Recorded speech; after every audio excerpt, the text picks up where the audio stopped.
Assalamualaikum warahmatullahi wabarakatuh. Perkenalkan, nama saya Anggina Firmanita, dosen program studi Teknik Informatika Fakultas Ilmu Komputer Universitas Sriwijaya. NUPTK saya 8138 7676 6823 0333. Saya membuat video ini dalam rangka memenuhi persyaratan sertifikasi dosen tahun 2026 pada bagian pernyataan diri dosen unjuk kerja Tridharma Perguruan Tinggi bidang pengajaran. Video ini akan menampilkan cuplikan proses belajar dari mata kuliah yang saya ampu, yaitu mata kuliah Interaksi Manusia Komputer. Sebelum video ini dimulai, saya akan menjelaskan terlebih dahulu mengenai mata kuliah ini.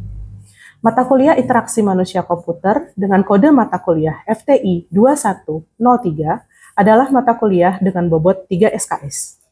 Mata kuliah ini ditujukan untuk mahasiswa semester 3 program studi Teknik Informatika.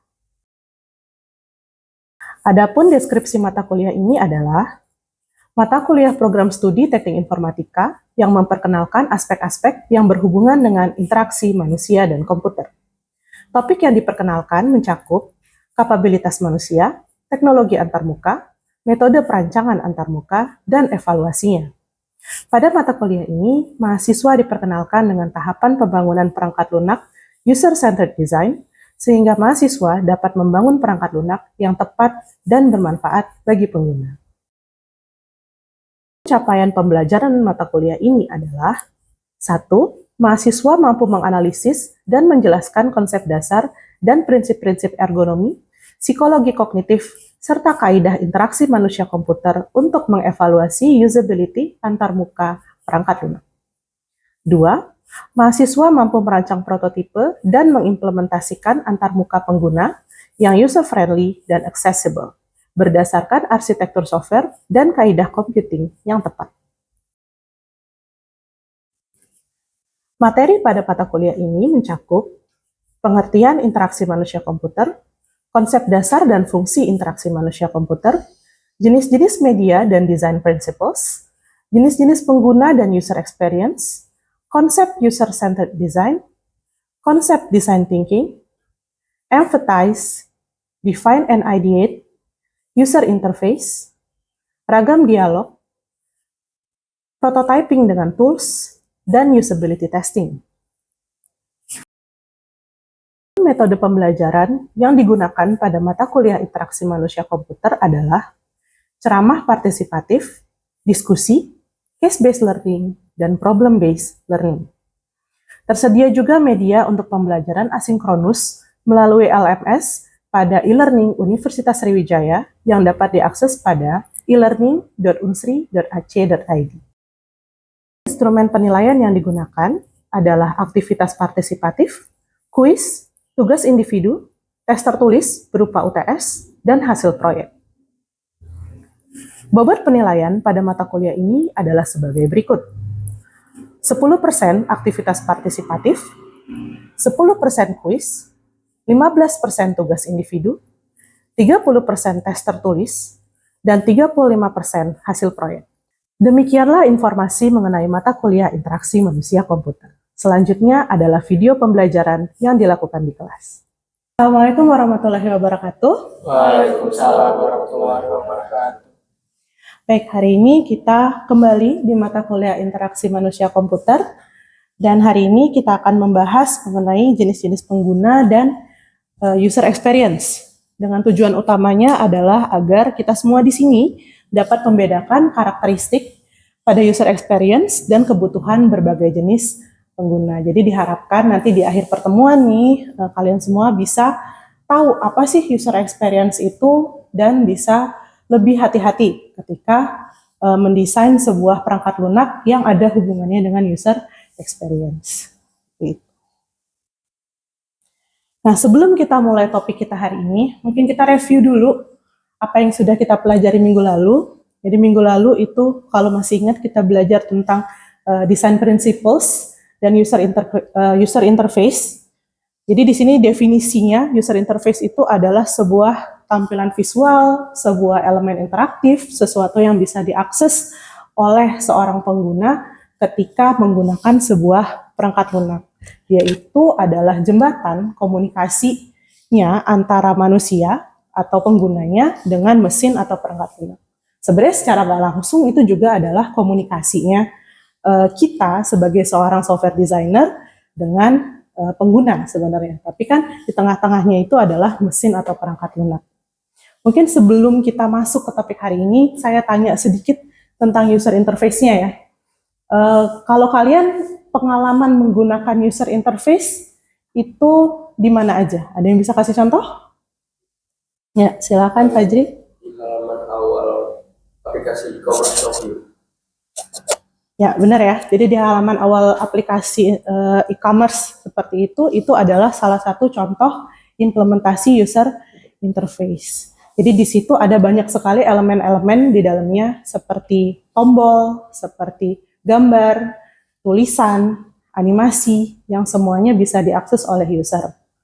Seperti itu. Nah, karena sudah tahu apa itu user interface, kita bakal sedikit jalan dulu nih, kita udah tahu apa yang ada di mesin, kita bakal sedikit membahas mengenai bagian manusianya dulu hari ini. Jadi, hari ini kita akan bahas mengenai kelompok-kelompok pengguna. Nah, di dalam user interface, di dalam interaksi manusia komputer, kelompok pengguna itu pada dasarnya bisa dibagi jadi 3. Sebenarnya kalau kalian baca yang lain-lain, mungkin kalian bakal lihat bahwa pengguna itu bisa dikelompokkan dengan cara yang beda-beda juga gitu. Tapi di sini yang akan kita bahas itu berhubungan dengan pengalaman mereka ketika menggunakan sebuah perangkat lunak. Jadi kelompok pengguna itu dapat dibedakan jadi 3. Yang pertama itu adalah novice, first time user. Lalu yang kedua itu knowledgeable, intermittent user. Dan yang ketiga adalah expert atau frequent user. Nah, yang pertama mungkin kalau kalian suka main game gitu ya. Kalau suka main game pasti sering dengar istilah novice gitu ya. Itu ada yang tahu apa istilah novice? Mungkin ada yang bisa bantuin penjelasannya? Pemula bukan? Pemula, benar. Jadi novice itu adalah orang-orang pemula yang memiliki sedikit pengetahuan. Jadi dia ada pengetahuannya, tapi masih sedikit tentang software secara umum. Bisa juga dia itu adalah pengguna yang benar-benar asing dengan software. Kayak ini yang saya kasih gambarnya ini, anak-anak misalnya. Mereka itu bukan tidak punya pengetahuan tentang software. Mereka tahu gitu ya, mungkin lihat gadget, lihat main tablet, kayak gitu. Tapi konsepnya itu dangkal. Yang mereka tahu kalau misalnya saya tekan tombol ini, maka akan ada feedback yang dikasih ke saya gitu. Mungkin dia kalau main game, dia tekan tombol ini, oh pemainnya bakal lompat karakternya. Jadi dia konsepnya dangkal, dia nggak tahu apa yang terjadi di balik software itu.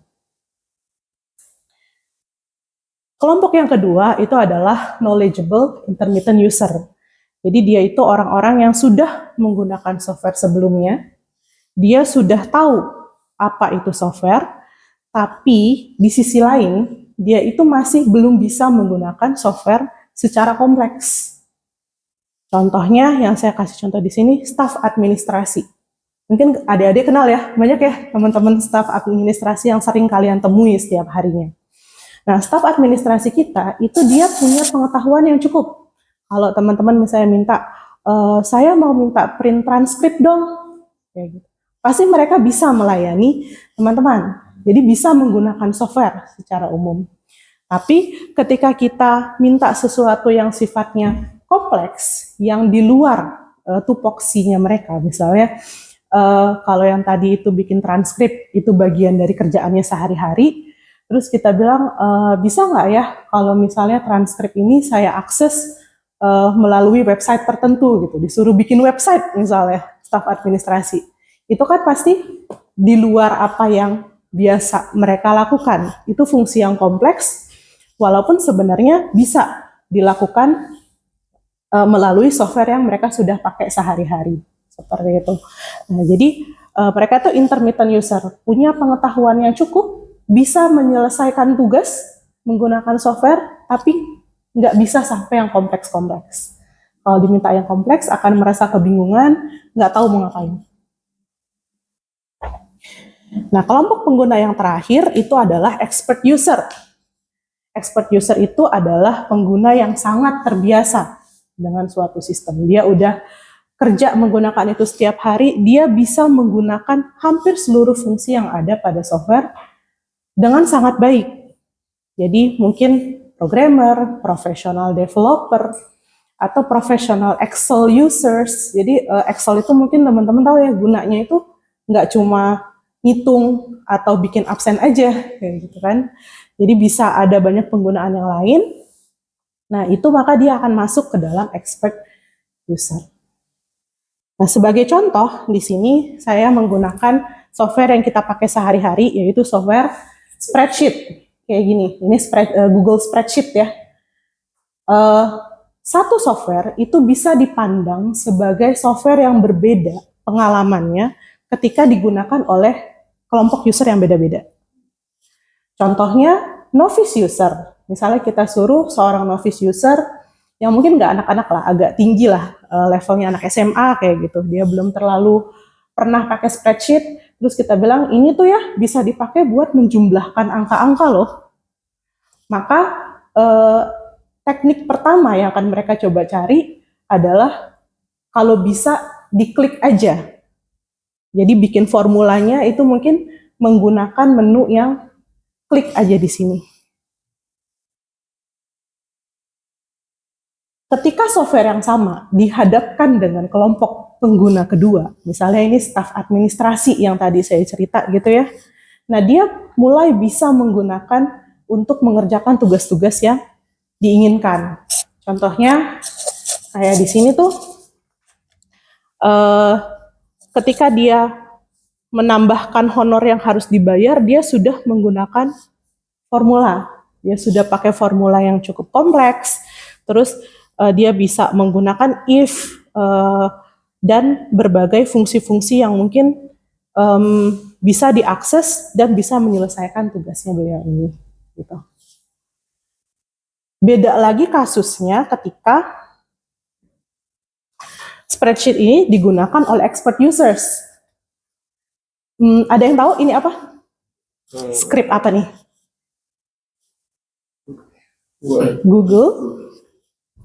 Google Script, ya benar ya. Ini sebenarnya clue-nya di sini nih. .js itu Google Script. Kalau expert user, dia bisa menggunakan software spreadsheet itu dengan menambahkan script. Jadi dia bisa melakukan otomasi-otomasi. Ini contohnya, ini adalah script kalau pengen style dari sebuah tabel itu disesuaikan menjadi style yang diinginkan. Jadi kayak fontnya mau bold atau tidak, terus kemudian font family-nya apa. Jadi ini otomasi, nggak perlu diklik satu-satu.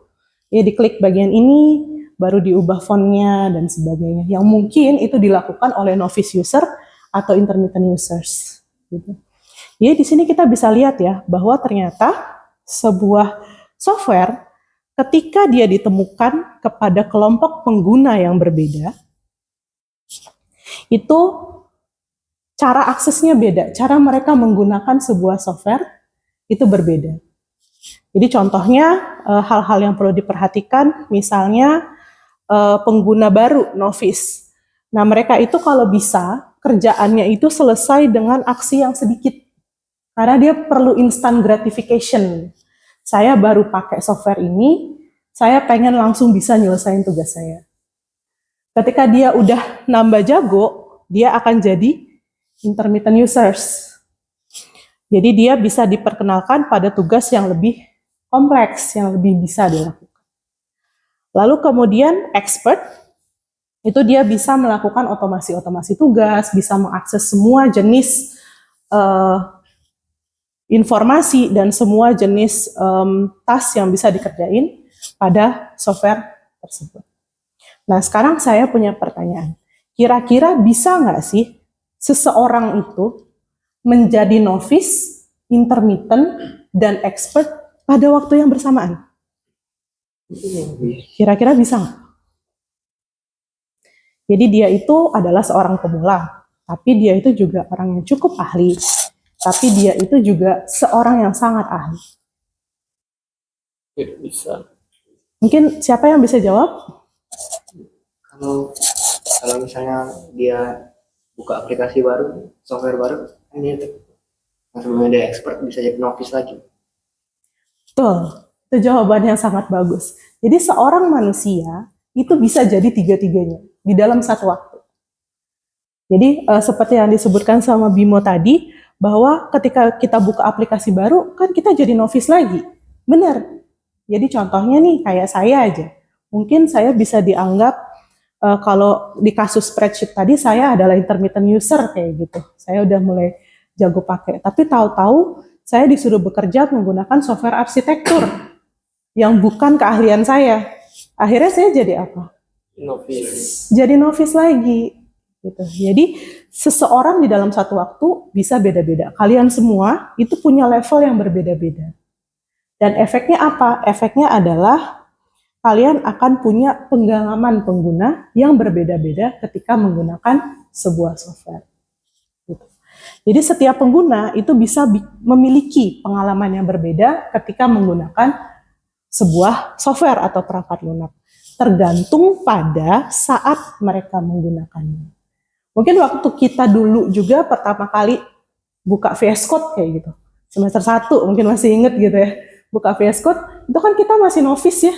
Bingung, apaan ini? Kok disuruh ketik-ketik di sini, kok nggak bisa langsung diklik aja bikin software baru kayak gitu. Kirain waktu SMA bikin software gampang. Tapi terus kita berkembang kan.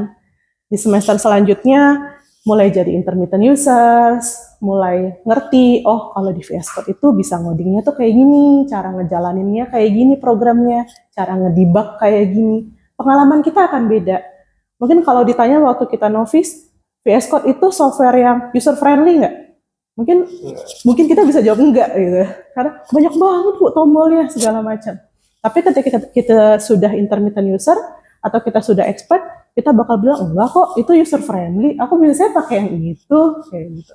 Nah, jadi pengalaman pengguna itu bisa beda-beda. Sehingga kalau kita kumpulkan pengalaman-pengalaman pengguna itu, dia bisa didefinisikan seperti ini. Ini definisinya dari buku teks yang kita gunakan ya. Jadi dia bilang, user experience is what the interaction with the system feels like to the users. Jadi apa sih rasanya ketika berinteraksi dengan sebuah sistem? Gitu. Uniknya adalah ketika kita mau merancang user experience, mungkin saya balikin sedikit ya ke kelompok pengguna. Kelompok pengguna kan bisa bakal banyak banget ya dari sebuah software yang kita pakai. Sehingga merancang user experience itu nggak mudah jadinya. Itu jadi sesuatu yang kompleks. Mungkin teman-teman masih ingat minggu lalu kita bicara tentang user interface, itu kan sesuatu yang sudah kita familiar ya. Ada tombol, ada gambar, ada icon, ada lain-lain. Tapi ternyata ketika mau nyusunnya, untuk pengalaman pengguna, itu berubah jadi hal yang kompleks. Karena kita mikirin, gimana nih kalau seorang novice mau pakai software yang saya buat, apakah dia bisa langsung bisa kayak gitu. Terus nanti kalau dia udah jago, jangan sampai tas-tas dia yang lebih kompleks jadi nggak bisa selesai dengan software saya. Kayak gitu. Jadi software kita tuh jadi ada banyak case-nya ketika digunakan. Ada banyak perasaan-perasaan yang muncul, pengalaman-pengalaman yang muncul ketika kita menggunakan software tersebut. Nah, seorang UX designer atau user experience designer atau software designer itu tidak bisa secara langsung maksain, nge-push kayak gitu. Oh, software yang saya buat ini adalah user friendly. Oh, paksain, semua orang harus bilang itu user friendly. Nggak bisa, kita nggak bisa langsung merancang pengalaman pengguna. Yang kita bisa itu hanya merancang untuk pengalaman pengguna yang baik.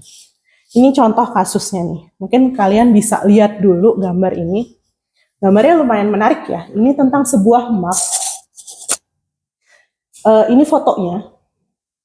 Dan ini adalah ketika mapnya digunakan. Nah, mungkin ada yang punya pendapat, kira-kira ini kalau disimpulkan apa sih hubungan antara UI dan UX? Silakan, Razan. Menurut saya UI itu nggak bisa terlihat bagus saja, tapi juga harus menyocokkan dengan experience penggunanya nanti. Ya, betul ya. Itu kesimpulan yang sangat baik yang dikemukakan oleh Razan, bahwa user interface itu bukan hanya sesuatu yang harus terlihat baik gitu ya. Style itu kan berubah terus. Zaman dulu ada mungkin millennial design, terus ada seperti sleek minimalist design, terus sekarang juga iOS ngeluarin desain yang baru gitu kan, jadi selalu ada desain yang lebih baru dan bisa saja selalu terlihat baik. Tapi kita juga harus memperhatikan UX-nya, kasusnya ketika digunakan sama pengguna-pengguna tadi, kira-kira nyaman nggak? Ini kan kayaknya lucu gitu ya, sebuah Mac yang lucu, warnanya biru, ada bentuk telinga kucingnya kayak gitu kan, mungkin kayak Doraemon inspired gitu, tapi ternyata waktu dipakai nusuk mata. Itu kan jadi kayak nggak balance nih kalau kayak gini. Jadi seorang UX designer atau software designer harus bisa menyeimbangkan gitu antara desain yang mau dia buat. Biasanya tuh UI itu ambisinya seorang software designer tuh ada di UI itu. Pengen ngedesain yang begini, pengen ngedesain yang begitu, gimana kalau tombolnya bentuknya kayak gini. Nah, itu harus bisa diseimbangkan dengan bagaimana ketika user itu nanti menggunakan software tersebut. Nah, hal ini sedikit berhubungan dengan hal yang namanya second order design problem pada UX design. Jadi second order design problem itu adalah problem yang menyatakan bahwa seorang desainer tidak dapat merancang pengalaman pengguna. Tadi udah saya sebutin sebenarnya ya, tapi di sini lebih jelas lagi, bisa dilihat di diagramnya gitu ya, bahwa apa yang dirancang desainer pada orde pertama itu hanya bisa mendesain UI-nya aja. Kita bisa taruh tombolnya di sini, kita bisa taruh teksnya di sini, kita bisa ganti fontnya di sini. Tapi kita tidak bisa memaksa user untuk berperilaku seperti yang kita inginkan. Contohnya aja nih, misalnya kayak main game gitu ya, di bagian tutorial gitu. Di bagian tutorial aja udah kita paksain, kalian harus lompat ke platform yang ini. Usernya nggak mau, jatuh. Itu kan mungkin aja terjadi ya, karena dia second order, nggak bisa sesuatu yang kita paksa. Kita nggak bisa jadi polisi yang maksain setiap user untuk ngikutin flow yang kita buat. Sehingga yang bisa kita lakukan sebagai seorang software designer adalah kita harus bisa menyediakan. Jadi kita itu provider. Melalui UI kita menjadi seorang provider agar layanannya bisa digunakan oleh user dan untuk menyelesaikan problem yang dia hadapi. Karena seorang user ketika dia pakai perangkat lunak, artinya dia datang dengan sebuah problem. Apapun itu. Dia mau pakai spreadsheet tadi karena mungkin dia mau bikin absen, seorang staf administrasi. Seorang anak ngebuka software game karena dia ngerasa bosen. Dia bawa permasalahan. Dan kita mau jadi solusinya. Seperti itu. Jadi kalau bisa saya simpulkan ya, saya review sedikit. Kita itu hari ini sudah belajar mengenai yang pertama, jenis-jenis pengguna. Tadi ada 3, mungkin ada yang ingat apa aja? Novice, intermittent, expert. Ya, udah hafal semua ya, jenis-jenis pengguna ada 3. Lalu kemudian kita sudah tahu ya, apa itu user experience. Sesuatu yang dirasakan oleh pengguna ketika menggunakan sebuah sistem. Dan kita juga belajar untuk lebih mindful ketika kita tahu ada namanya second order design problem, di mana kita nggak bisa maksain user, kamu harus A, kamu harus B. Itu tidak bisa dilakukan. Seperti itu. Baik, itu akhir dari materi kita hari ini. Mungkin ada yang bertanya? Ya, Razan. Apakah suatu user tuh bisa ketika dia nyobain suatu software baru langsung jadi intermittent, nggak jadi novice user dulu?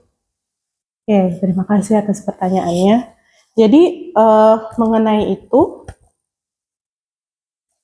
kalau kita balik ke sini, sebenarnya bisa dia menjadi langsung jadi intermittent user. itu orang yang kayak gimana sih? Yaitu adalah orang yang mungkin sudah jadi expert pada software yang mirip sebelumnya. Jadi misalnya mungkin teman-teman tahu kalau programming tadi udah saya sebutin ya, ada software VS Code, lalu kemudian dia menggunakan software lain yang juga digunakan untuk programming atau bahasa pemrograman lain, dia bisa aja langsung jadi intermittent user. Karena dia sudah tahu apa ekspektasinya, dia sudah ada gitu.